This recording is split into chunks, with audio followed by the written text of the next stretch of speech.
Bien, yo soy Cristian y os voy a explicar muy brevemente la historia de Andreu Nin. Empezamos muy rápidamente explicando que Andreu Nin era un hombre de izquierdas que vivió durante la República, que empezó siendo anarquista y cuando, acusado del asesinato de Eduardo Dato, huyó a la URSS, allí se hizo comunista. ¿Qué encontró allí Andreu Nin? Pues bien, se encontró con esta situación. Como sabéis, Rusia en aquel momento era la Unión Soviética. En 1917 había triunfado la Revolución Rusa. Y cuando llega él, en principio, ahí está la luna de miel entre los anarquistas y comunistas. Hay una muy buena situación que permite que Andreu Nin pueda ir allí.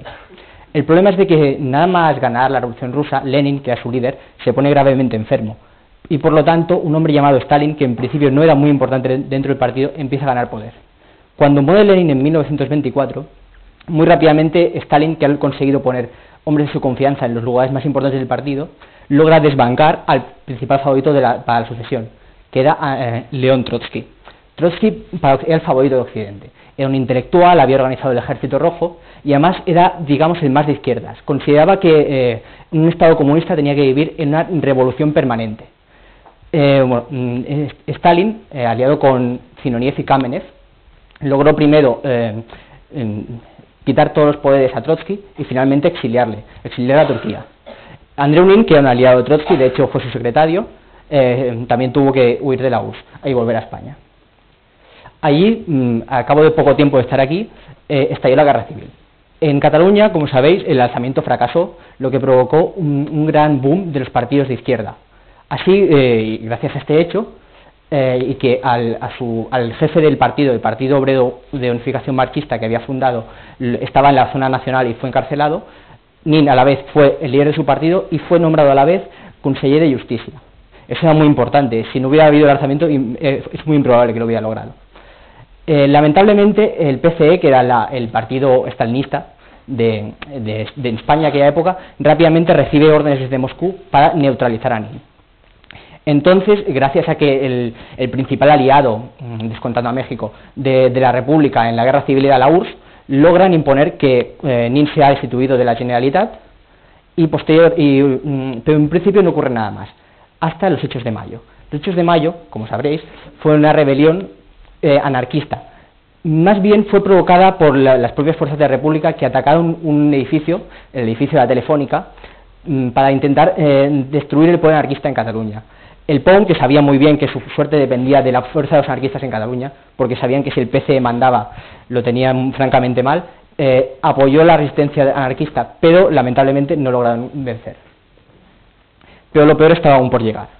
Andreu Nin, en principio, continuó trabajando políticamente, pero el 16 de junio del 37 fue detenido. Y junto a toda la cúpula, los restantes miembros de la cúpula simplemente fueron condenados a cárcel por mucho tiempo. Pero a Andreu Nin le esperaba una suerte distinta. Primero fue llevado a Valencia y de allí a Alcalá de Henares. La cuestión es que en Alcalá de Henares, en principio, oficialmente nunca se sabía nada más de Nin. Y aquí viene lo más, digamos, repugnante de la historia. El gobierno de la República se niega a dar una versión oficial. ¿Por qué ocurre esto? Porque básicamente los de la República sabían bien lo que había ocurrido, y es que el PCE, bueno, exactamente la NKVD, que era la Policía Secreta Soviética, ejecutó a Trotsky, a Nin. ¿Por qué ocurre esto? Porque se consideraba que todos los trotskistas eran un peligro inminente para el comunismo. Entonces, lo que se hizo, además, para intentar difamar un poco a Nin, se dijo de que se lo habían llevado la Gestapo. Hoy en día, decir que un trotskista es un agente de la Gestapo suena completamente absurdo. Pero en aquella época había muy fuerte propaganda en esta cuestión. Así, finalmente, ¿dónde acabó el cuerpo de Andreu Nin? Lamentablemente, nunca lo sabremos. Hay una teoría según la cual se le llevó otra vez a Valencia y de allí a la URSS, donde se le ejecutó. La otra posibilidad es que se le llevara simplemente a un descampado en Alcalá y se acabara allí con su vida. Pues bien, hasta aquí la historia de Andreu Nin. Creo que es una historia muy interesante. Nos explica un poco de dónde venimos y la historia de la política en general, pero hasta aquí. Ahora haremos las conspiraciones americanas a nuestro compañero Dani y ya está.